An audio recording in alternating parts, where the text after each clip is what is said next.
Hello class, this is Dr. Viv, and today I'll be discussing the important topic known as the parallel axis theorem.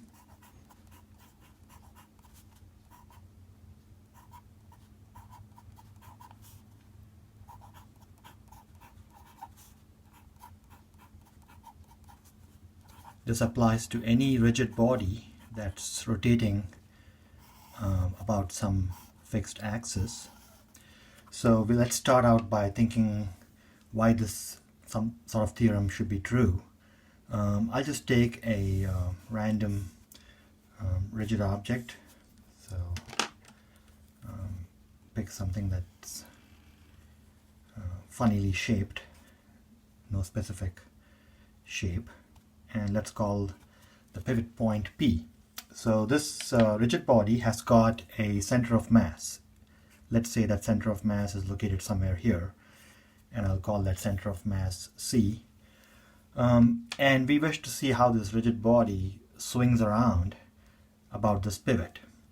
Now there are two ways of looking at the total kinetic energy of this rigid body, and it's by comparing the two ways of writing the kinetic energy that we get the parallel axis theorem. So let's derive this really quickly. One way of writing the kinetic energy is viewing it from the point of view of the pivot. From the pivot's point of view, this object is just swinging as a rigid body around about the pivot. So the kinetic energy is going to be entirely composed of rotational kinetic energy. And in one of my earlier videos, that rotational kinetic energy is just 1/2 I sub p omega squared. Omega here is the angular velocity. Let's just suppose it's rotating in the counterclockwise direction. So that's the kinetic energy of this object as seen by point P. But let's look at the same kinetic energy from the point of view of the center of mass. Now, as far as the center of mass is concerned, it also has what you may call a tangential speed v sub t. So now this point is pretty important. Let's imagine this object is swinging down. If the center of mass were just moving with this translational speed, the object will not swing. It will just move like that. So it also needs to rotate at the same time about the center of mass. If it does not rotate about the center of mass, it will simply go down like that. So from the center of mass's point of view, the object both translates and rotates. Okay, so it's going to have two components. The total kinetic energy from the center of mass point of view is going to be 1/2 mvt squared, where m is the total mass of the oddly shaped object, plus the rotational kinetic energy about the center of mass times omega squared. And these two kinetic energy viewpoints have to be identical. There are no such thing as two different kinetic energies. They have to be the same kinetic energy. So let's set them equal and see what we get. The 1/2 and the omega squared have to somehow cancel out, but this does not have an omega squared. However, remember from one of my earlier videos on rotational variables, the connection between the translational velocity and the rotational velocity is given by v translational equals d times omega, where d is precisely the distance, or the radius of the circle, which in this case, so it will be a circle there of radius d. So the distance d between the pivot point and the center of mass. So that gives me the connection between the translational and rotational translational velocity and the rotational velocity omega.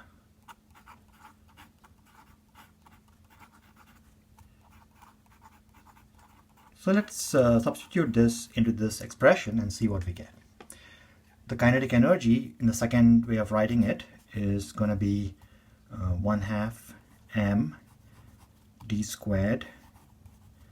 I'm just going to take 1/2 common and omega squared common, plus I sub c omega squared. And that has to exactly be equal to the first way of writing the kinetic energy, which is 1/2 I sub p omega squared.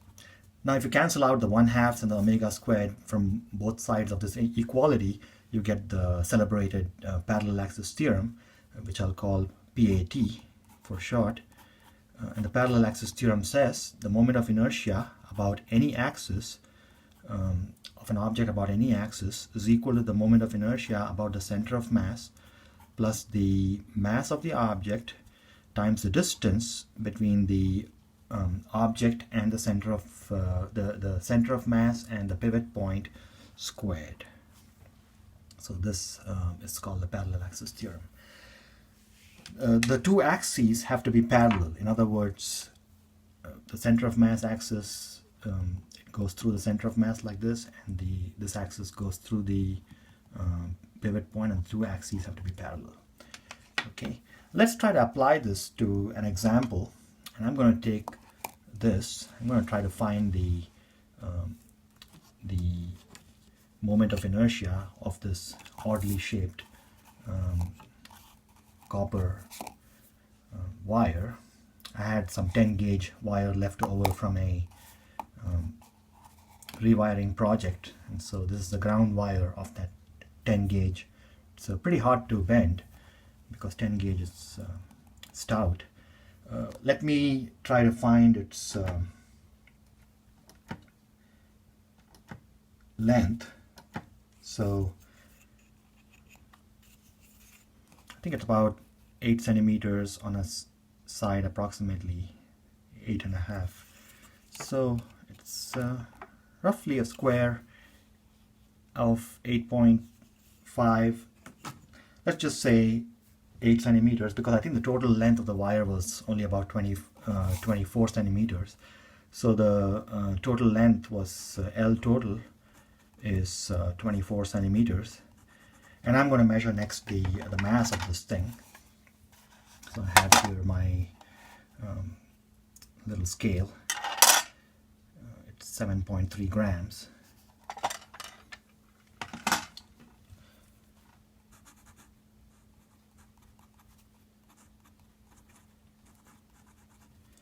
And so the first thing I can find is the linear mass density, which is the total mass over the total length.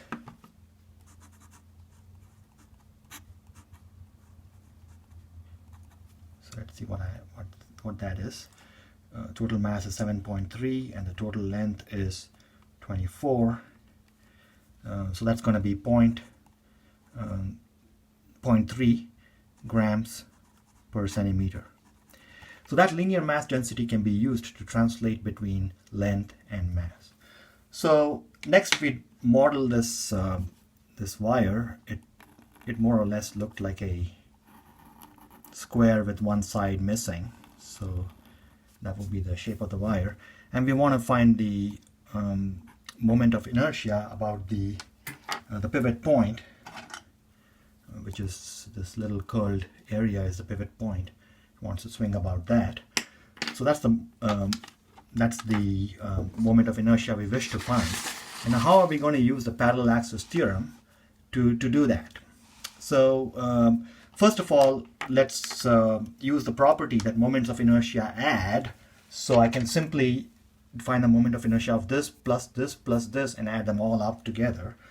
Now this one is easy because it's a standard result. The moment of inertia from your formula sheet, this formula sheet is located on page 214 of your manual. So that might be a good idea to get pretty familiar with that sheet. It's got all the standard shapes, as you can see. So the one we're interested in here is 1/3 ml squared for this side. So for that side, it's 1/3 ml squared.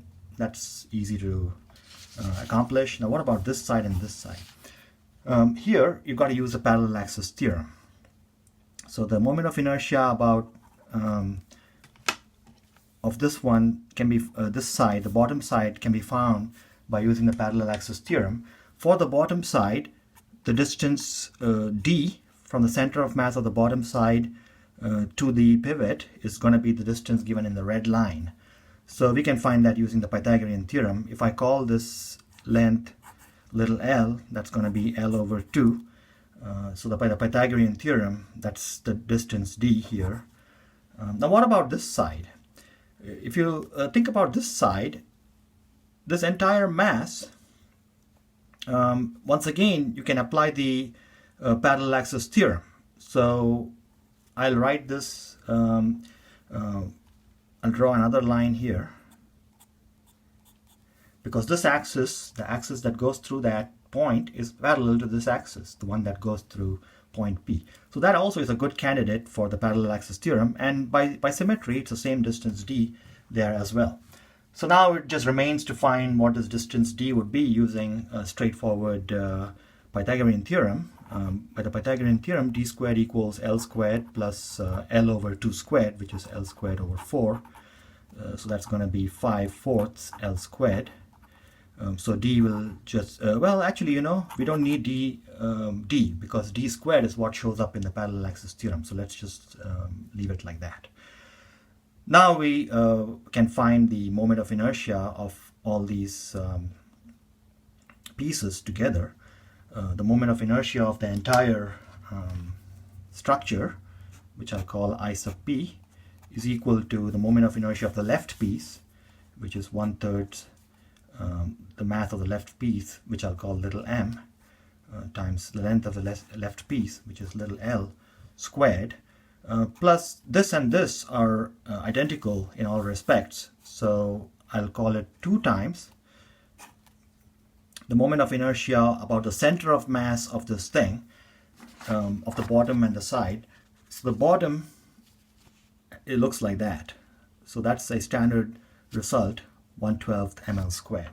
So 2 times 1/12 little m L squared, plus, by the parallel axis theorem, the mass of the bottom times d squared. So that is the answer. Now the only thing we need to do is, in this problem, the little m's and the little l's have to now be calculated. So one option is to write little m as 1/3 capital M. You can either do that or you can use a linear mass density. I don't really care how we do this. So I'm just going to pull m out and see what I get. So actually, let me just substitute everything multiplied through. That's going to be 1/6 ml squared, and that's going to be 2 times m times 5/4 L squared, so that 2 will cancel with the 4 to give me 5/2 ml squared. And now I bet we can add these fractions rather simply. So let's do this.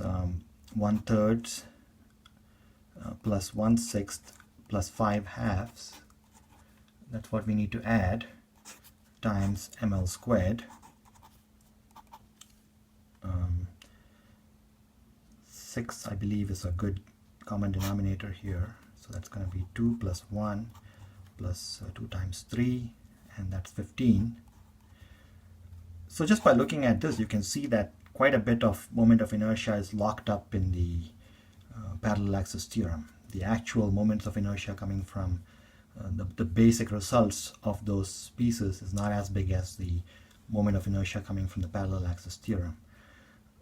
So that's times ml squared, and that's 15 plus 3, 18. Oh, I can't believe my luck. 15 plus 3 is 18, and 18 divided by 6 is 3. 3 ml squared, and guess what? 3 times m is the total mass. So this is turning out to be really nice, and the length is just total length divided by 3. So let's just put that in also here. So this is going to be 3m is the total mass, and little l is L total divided by 3 squared, and if you square that, it's going to be 1/9 m total L total squared. Something you could not have guessed off the bat just by looking at this structure, that its moment of inertia is 1/9 ml squared. It would be quite miraculous if you could guess that.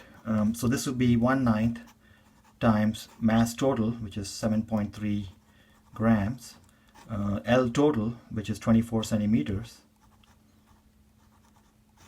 squared, and now it's just a matter of calculating it. So let me pull out my really old calculator here.